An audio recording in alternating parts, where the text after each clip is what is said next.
एक इंसान था, उसका नाम रवि था। वो बहुत ज्यादा अमीर था, जो बहुत ही दयाहीन था। वो कभी किसी की मदद नहीं करता था। वो अपना सारा पैसा मौज शौक में उड़ा देता था। वो कभी मंदिर भी नहीं जाता था।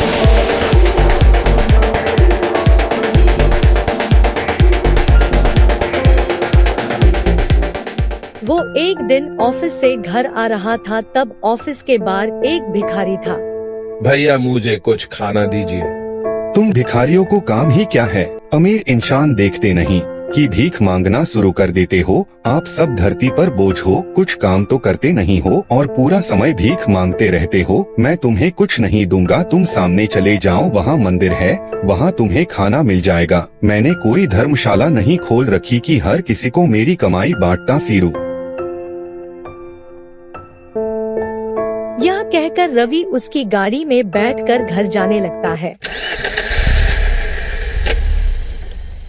वो गाड़ी चला रहा होता है, तब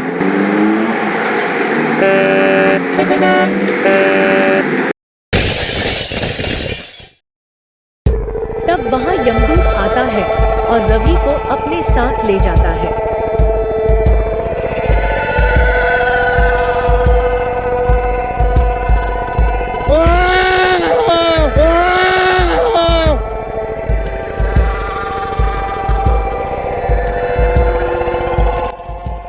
महाराज, ये इंसान की एक्सीडेंट में मौत हो गई है और मैं इसे यहाँ लाया हूँ। चित्रगुप्त, इसकी सारी जानकारी निकालो। इसे स्वर्ग में रखे या नरक में, ये इसके पाप और पुण्य से निर्णय लिया जाएगा। ठीक है महाराज। महाराज, इसका नाम रवि है।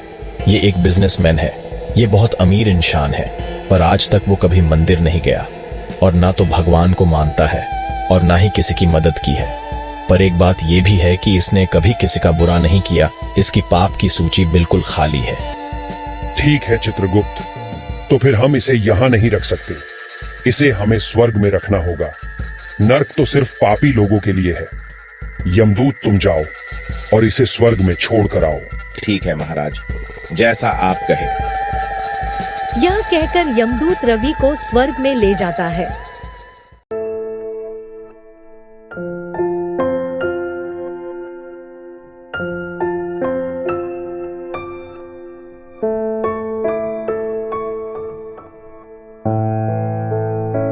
भगवान, इसका नाम रवि है और इसने कुछ पाप नहीं किया है, इसलिए यमराज ने इसे स्वर्ग में रखने का फैसला किया है।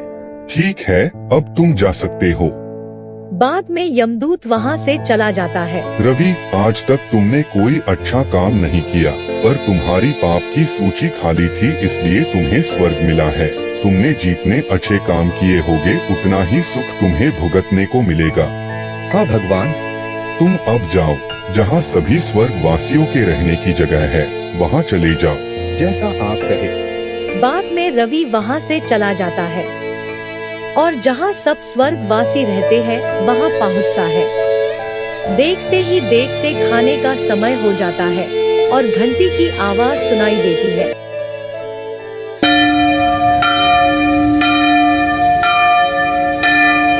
भाई, ये घंटी क्यों बजी? ये घंटी भोजन के लिए बजी है। अब हम सबको भोजनालय में खाने को बुलाया है, तुम मेरे साथ चलो। हाँ चलो, मुझे भी बहुत भूख लगी है। बाद में रवि भोजनालय में जाता है और सभी को काफी सारे व्यंजन खाने को दिए जाते हैं। तब रवि बहुत खुश हो जाता है। बाद में रवि खाना शुरू करता है। ये क्या, मैं तो खाने की एक भी चीज उठा नहीं पा रहा हूँ। हे भगवान, मेरी मदद कीजिए, मेरे साथ ऐसा क्यों हो रहा है? तभी वहाँ भगवान प्रकट होते हैं। क्या हुआ रवि? तुम्हें क्या परेशानी है? भगवान, मैं एक भी खाने की चीज उठा नहीं पा रहा हूँ, तो मैं खाना कैसे खाऊंगा? ऐसा क्यों हो रहा है? भगवान, मेरी मदद कीजिए। तुम अपनी उंगली मुंह में डालो। बाद में रवि अपनी उंगली मुंह में डालता है और उसे अमृत का एहसास होता है और उसका पेट भर जाता है। भगवान, ये तो चमत्कार हो गया, पर ये कैसे हुआ? मुझे कृपया बताएं। एक दिन एक भिखारी तुमसे खाना मांगने आया था, पर तूने उसे कुछ भी नहीं दिया और तुमने उसे उंगली दिखाकर खाने की जगह बताई थी और उसकी मदद की थी, इसलिए तुम्हारी उंगली चाटने से ही भूख शांत हो गई। काश मैंने लोगों की मदद की होती तो मैं आज स्वर्ग में अच्छे से रह सकता और सभी सुखों का आनंद ले सकता।